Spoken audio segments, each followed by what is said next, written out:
On est de retour pour la troisième et dernière période de la grande team. Bien, on espère que vous passez un bon moment. Beaucoup d'autres sujets à développer jusqu'à la fin de l'émission. On va parler de la Ligue des champions féminines, on va parler des playoffs, oui, en NBA. Et puis, on parlera aussi des nouvelles règles de libération des joueurs. Mais avant tout cela, un petit rappel des grands titres de l'actualité sportive du jour. On commence en Formule 1, 4 grands prix au calendrier. En athlétisme, Usain Bolt aurait été testé positif à la Covid-19 et puis saison terminée en France pour Jimmy Vico. En basketball NBA, les Lakers s'offrent les Blazers 135-115.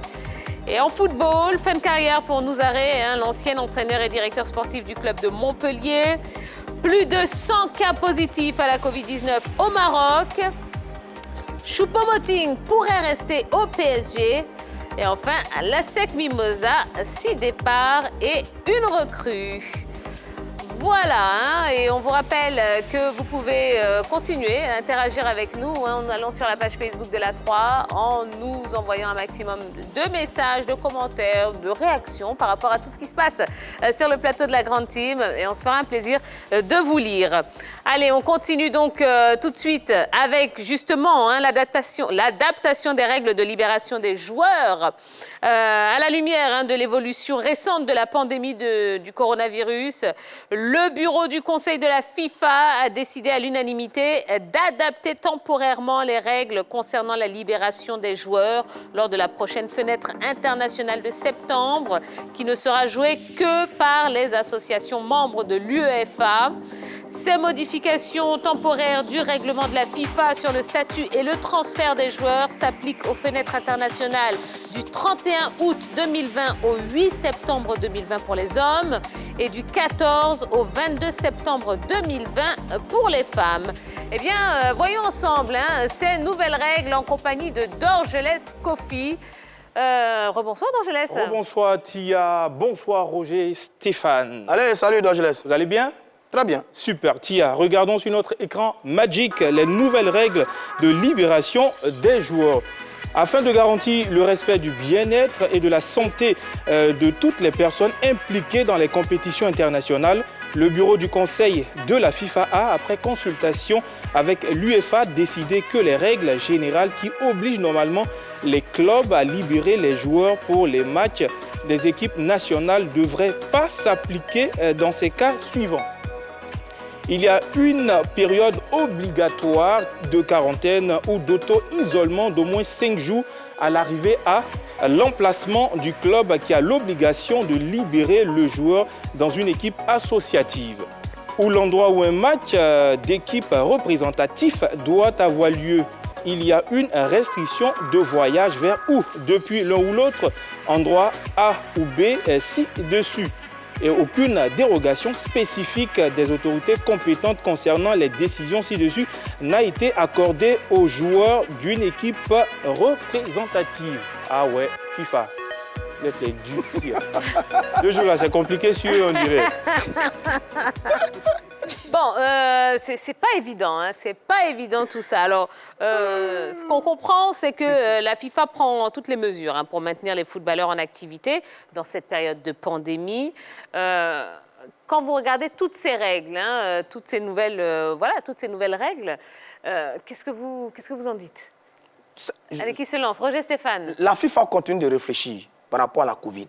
Et c'est d'ailleurs elle qui entraîne toute cette situation. Parce que maintenant, on va sortir des différents continents et des différentes confédérations pour jouer au football par rapport aux différentes fenêtres de la FIFA. À partir de ce moment, il y a beaucoup plus d'implication et d'engagement en termes de déplacement, en termes de voyage, en termes de contact. Donc la FIFA est naturellement obligée de prendre des mesures par rapport à la situation. Et ce sont des mesures temporaires. Voilà, lié donc à la situation présente. Et comme vous l'avez dit, c'est le bureau du Conseil de la FIFA qui a proposé qu'il y ait ce type de mesures-là par rapport aux différentes compétitions qui arrivent.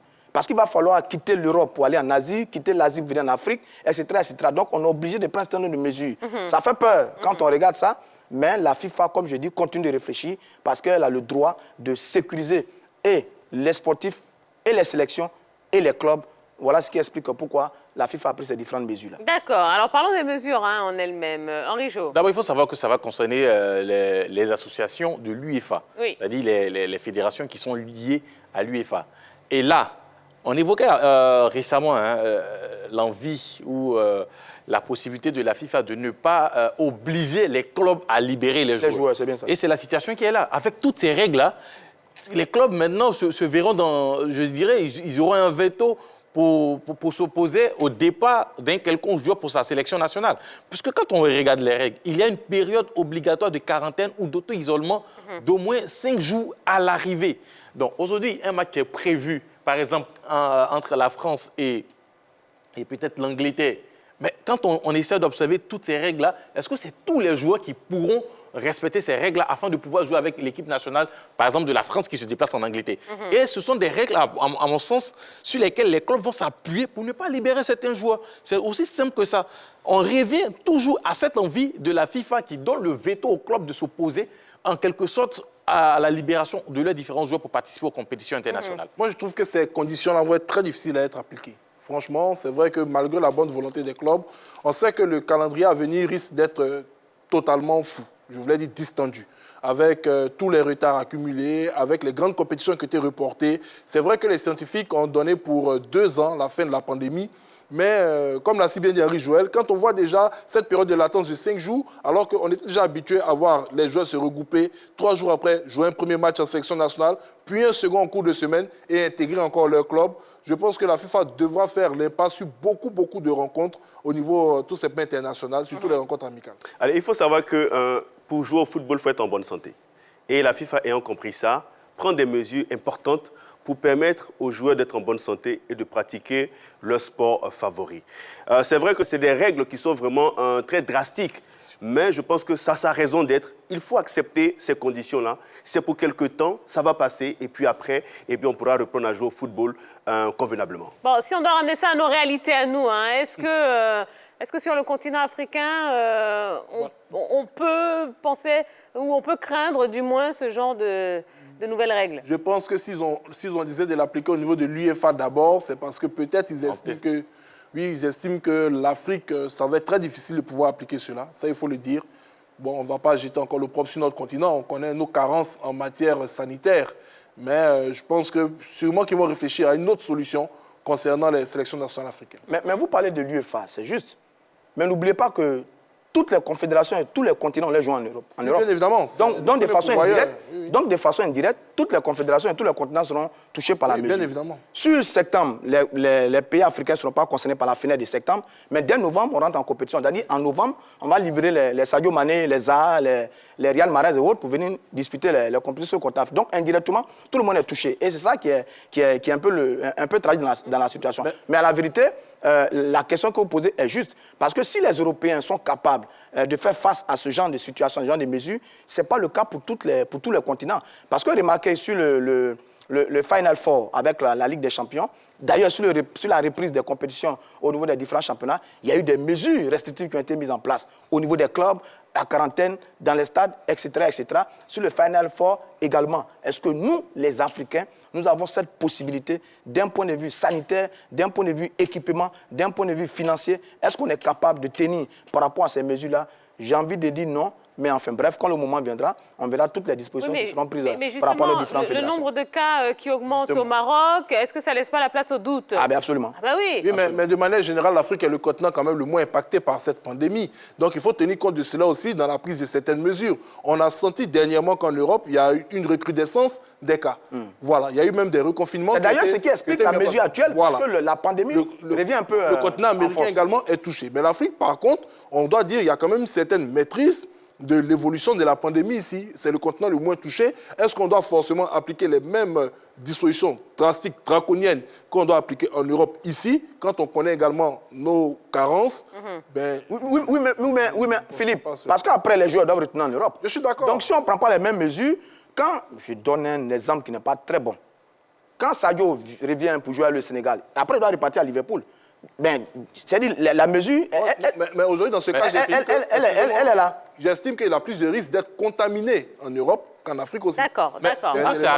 Pour que ça arrive, il faut qu'on ait des fenêtres Déjà, je suis sceptique quant à la possibilité d'avoir des fenêtres dans le mois de novembre. On l'a évoqué ici. La première fenêtre, normalement, qui devrait s'ouvrir en août, septembre, normalement, ne concerne pas l'Afrique. Et selon ce que nous avons vu en fonction du communiqué de la FIFA, ça va concerner l'Afrique sera concernée, l'Afrique et les autres continents seront concernés à partir de janvier et de février. Alors, sur novembre, là, je suis sceptique parce qu'en fonction de ce que nous voyons, on n'a pas pour l'instant l'envie de permettre aux joueurs de faire de très très longs voyages, c'est-à-dire quitter le continent européen pour revenir après. Donc on va privilégier les compétitions internationales au niveau de l'Europe pour l'instant, avec ces tests, avec ces règles que moi je pense être des tests pour les différentes fédérations ou les différentes nations, et puis voir l'évolution, comment ça a été appliqué, est-ce que ça a été bien fait pour essayer d'étendre sur les autres continents. Mais pour l'instant, pour la fenêtre de novembre, je suis sceptique. Le seul élément que je veux dire, mot. Oui, merci, c'est qu'il y a beaucoup de joueurs africains évolués en Europe qui ont passé quand même leur temps de confinement en Afrique, qui sont retenus en club et qui n'ont pas développé la maladie. C'est juste l'élément. Il y a eu quelques exemples. Allez, ce sera le dernier mot. Merci beaucoup. On va continuer avec la Ligue des Champions, place aux femmes. Et oui, ce soir se joue la première demi-finale de la Ligue des Champions de l'UEFA chez les dames. Wolfsburg rencontre Barcelone. Et demain, un gros choc. Oui, entre le PSG et Lyon. Alors, au fil des ans, c'est vrai que la Ligue des Champions chez les femmes connaît un engouement. Comment est-ce qu'on peut expliquer ça? Aujourd'hui, c'est la FIFA. Je dirais la FIFA a trouvé une autre politique pour le développement du football féminin. Ils ont mis l'accent, notamment avec la dernière Coupe du Monde au niveau des dames, avec beaucoup de moyens pour permettre à ce football-là quand même de connaître cette envergure que connaît le football masculin. Donc, on n'est pas étonné aujourd'hui de voir que le football féminin commence à prendre de l'ampleur, notamment dans, je dirais, 4 pays. L'Angleterre, l'Allemagne, la France et peut-être l'Espagne.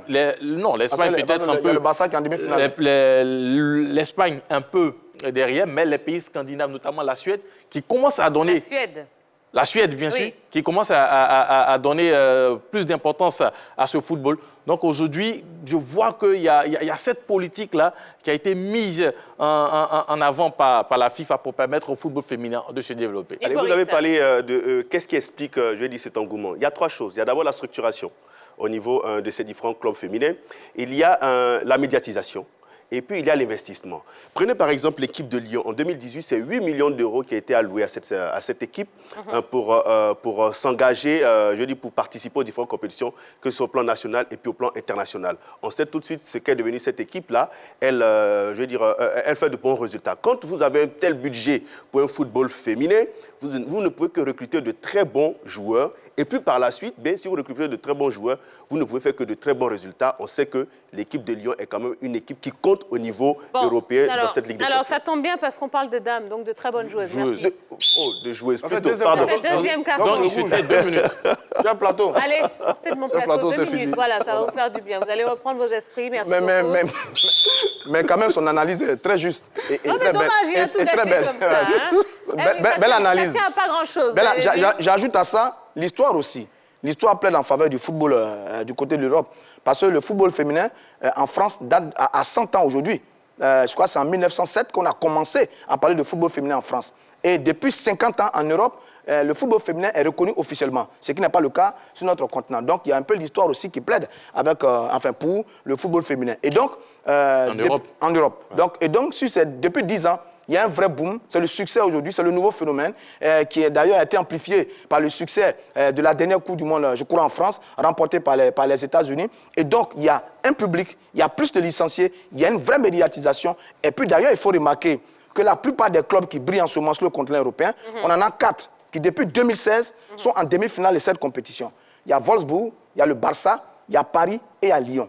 Depuis 2016, j'ai regardé dans les calendriers, dans les palmarès en préparant cette émission, eh bien, j'ai vu ces 4 équipes. Donc, ça montre bien qu'en Espagne, en France, en Allemagne et le 4e pays, bon, ça va me revenir, on prépare le phénomène, on met un point d'honneur à réussir ça au niveau des grands clubs. Donc, ça veut dire que Paris à une section de football féminin. Pareil pour le Barça, pareil pour Wolfsburg, pareil pour tous ces grands clubs. Et naturellement, ça marche bien parce qu'il y a beaucoup de licenciés, il y a un vrai public, il y a une bonne médiatisation. On va voir hein, le palmarès de la Ligue des Champions avec Dorgelès. Et puis, oui, allez, revenez, Yves Boris. Bon. On parle des femmes, là, hein, des joueuses. D'accord, méfiez-vous, hein, monsieur, méfiez-vous. Allez. Il était dans le petit coin. Pendant 2 minutes. Allez, on va regarder ce palmarès-là sur notre écran Magic au niveau de la Ligue des Champions depuis 2002. Oui, c'est l'Allemagne avec cette équipe de Francfort qui a remporté la première édition. Après, on a eu cette équipe, oui, de Suède 2 années d'affilée. Également, Arsenal en 2007. Sans oublier cette équipe de l'Olympique lyonnais qui a gagné entre 2010 et 2011 et 2012. Et puis après, oui, cette équipe de Wolfsburg a gagné 3 fois d'affilée, 2013, 2014, 2015. Et puis après, Lyon en 2016, 2017, 2018, 2019. Tiens, Lyon a tout raflé. Donc c'est vrai, hein, un palmarès dominé par Lyon. Comment on explique ça? Ben, je pense que Yves Boris l'a dit. Le président lyonnais a vite voulu capitaliser sur l'engouement que créait ce football féminin.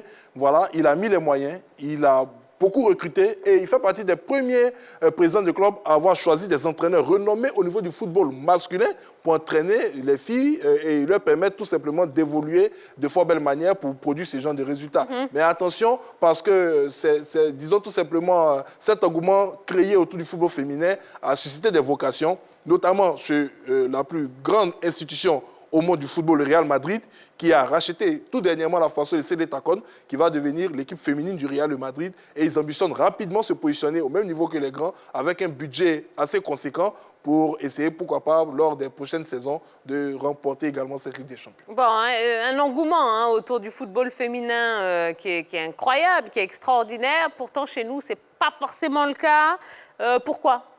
Pourquoi, Henri Jo? Il n'y a pas de volonté. Il n'y a pas de volonté de... Volonté de qui? De ceux qui dirigent le football. Récemment, en Afrique, quand il s'agissait de décider quelle compétition annuler par rapport à cette pandémie de coronavirus, c'est la Coupe d'Afrique des dames qui... La CAN féminine. C'est la CAN féminine qui a été choisie. Donc, il n'y a pas cette volonté réelle-là, en tout cas au niveau de l'Afrique et particulièrement au niveau de notre pays, de mettre l'accent sur le football. Moi, j'ai un seul élément. Je le dis toujours, quand par exemple en Côte d'Ivoire, on organise des championnats de football féminin et qu'on décerne le trophée du champion à une équipe, quelle est la suite? Quand on va du côté football masculin, la suite sont les compétitions continentales. En Afrique, on n'a pas de Champions League féminine. Les filles sont championnes de leur pays respectifs. Ça s'arrête là. Et ça s'arrête là. En pays de ce moment, elles ne peuvent pas progresser parce qu'elles ont du mal à se confronter tout simplement aux autres filles dans d'autres pays. Et quand on va lors des phases de Coupe du Monde, on prend des véritables raclés face aux formations européennes qui, elles, ont toujours cette capacité-là d'évoluer au plus haut niveau. Mais qui crée les sections féminines? Parce que sur ce qu'on voit là, sont les sections féminines, hein. Lyon, Paris et Wolfsburg, sur le classement qu'on voit, c'est des sections féminines de grands clubs européens, donc qui ont des grands moyens. Ça voudrait dire que l'ASEC, l'Africa, le RCA et tous les autres devraient avoir des sections féminines pour créer un championnat, pour permettre donc à ces clubs-là de pouvoir avoir une compétition bien régentée, bien organisée par la Fédération ivoirienne de football. Alors, donc, justement hein, le RCA a mis en place une formation féminine. Oui, bien sûr, c'est très bien par rapport à l'équipe du RCA, qui est un club qui s'est bâti, qui s'est construit. Alors, le RCA le fait, si la SEC le fait, si tout le monde le fait, je veux dire, dans très peu de temps, on va se retrouver avec un vrai championnat féminin, parce que les équipes qu'on a aujourd'hui sont des petites équipes, Juventus de Onze de Gaïwa, Juventus de Yopougon, je crois. Avec quel moyen? Parce que la plupart de ces clubs européens sont très risqués. On espère que le prochain président de la fédération, en tout cas, travaillera dans ce sens-là. Absolument. Allez, on va terminer l'émission avec un peu de basketball. Voilà, la NBA au cœur des playoffs. Et vous le savez, depuis quelques jours, la NBA est en mode playoff. Eh bien, voyons les résultats de la nuit dernière avec Dorgelès Kofi. Oui, Tia. Allez, rapidement. Sur notre écran. Magic. Allez, on va regarder ces résultats-là. On a eu au niveau de la conférence Est, Milwaukee contre Orlando, 3-1 pour Milwaukee qui mène au score au niveau de cette conférence-là. Indiana contre Miami Heat, 4-0 pour Miami. Toronto contre Brooklyn, 4-0 pour Toronto. Boston mène au score 4-0 contre Philadelphie. Et puis au niveau de la conférence Ouest, Los Angeles Lakers 3, Portland Trail Blazers de C.J. McCollum 1, Houston Rockets 2, City Thunder 2 et puis sans oublier cette équipe de Los Angeles Clippers 2, Dallas Mavericks 2, Utah Jazz mène au score contre Denver Nuggets. D'accord. Réaction, Anjo. Déjà, pour revenir au niveau de la conférence Ouest, on a Houston face à OKC, Oklahoma City, et Los Angeles Clippers face aux Dallas Mavericks, 2-2. Ça va commencer très fort pour cette équipe de Houston avec James Harden et les autres. Malheureusement, on n'a pas pu avoir Russell Westbrook avec l'équipe de Houston, mais c'est une équipe de Houston qui avait très bien commencé en menant 2-0 sur l'ensemble de la série. Et puis après, Oklahoma City. Mais qu'est-ce qui vous arrive? Pourquoi vous parlez vite comme ça? On ne comprend plus rien. On a le temps. D'accord, ok, on va aller. Allez-y. Merci beaucoup. Houston menait 2-0. Houston, alors, sur la série, menait 2-0. Et il a fallu un bon retour de OKC pour permettre de revenir à 2-2 avec un Paul George plus tôt.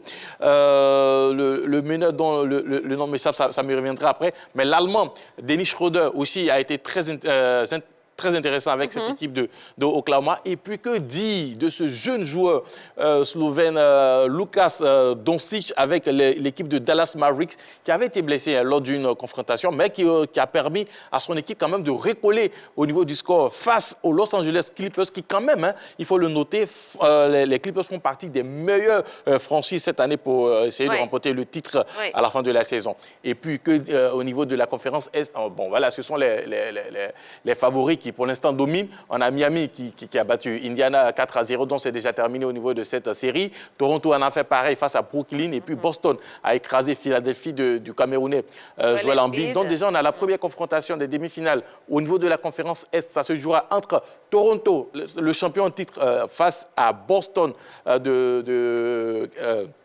Gordon Hayward qui s'est blessé récemment. On évoquait sa blessure, l'ailier de cette équipe de Boston qui s'est blessé et qui peut-être pourra rejouer avec cette équipe de Boston. Donc, ils rencontreront en demi-finale Toronto qui aujourd'hui fait office de favori aussi dans cette compétition. Joël, bravo. Après, moi, je pense que pour ce match au niveau de la conférence Est, c'est très bien joué. Puis on aura Milwaukee Bucks contre Miami. Ce qu'il ne faut pas oublier, c'est que... Orlando, oui. Non, avant ça, c'est... pardon, excusez-moi. En demi-finale. Mais avant, on va dire, sur ce match-là, il n'y a pas eu photo parce qu'en saison régulière, Milwaukee avait déjà battu cette équipe d'Orlando. Et puis, Giannis était là, il a fait le job tout simplement. Mais pour revenir sur cette rencontre, notamment lors du premier match, Orlando a surpris tout le monde en s'imposant face aux Milwaukee Bucks. Et puis derrière, Giannis Antetokounmpo et autres Middleton se sont réveillés pour l'instant mener 3-1. Mais on pourra dire que c'est déjà fait, puisqu'il reste une victoire à Milwaukee pour essayer de décrocher le ticket pour les demi-finales. Attention.